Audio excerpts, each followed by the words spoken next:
Hey everyone, I'm back with another Hebrew lesson. Last week we learned about the sixth letter of the Hebrew alphabet, which is the Vav. This week we're learning about the seventh letter of the Hebrew alphabet, which you can see right here. This is the Zayin, okay? Zayin. It's pronounced Z, like our English letter Z has a Z noise when you pronounce it. And the word I want to teach you that starts with the Zayin is this.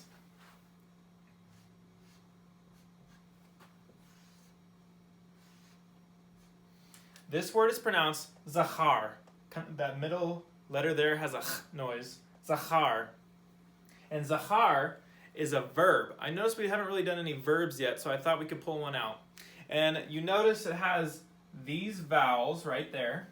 And these vowels mean this is the most basic form of this verb. This is the easiest way that we can read it when we're learning. And this means to remember. Zachar means to remember. And a lot of times it's talking about God remembering his people or someone asking God to remember them. And it means just to think about or have on their mind, hold in their mind, remember, and keep in remembrance. So that's kind of the meaning of Zachar.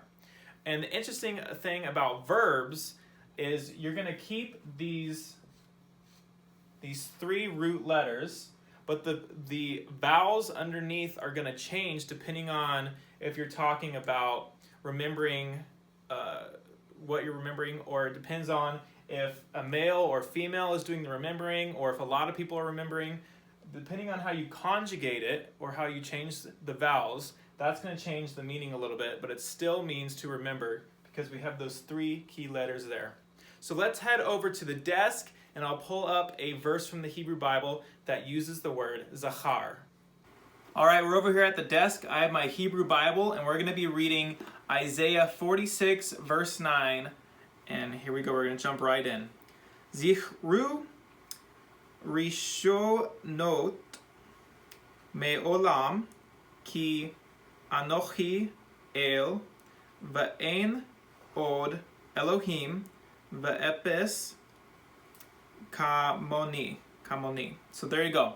What does this say in English? Well, right off the bat, our first word is zichru, which is actually the same word that we learned earlier, zachar, right? Zichru is zachar. It's just different vowels used in the same three root letters, which means that that first word there is our word that means to remember.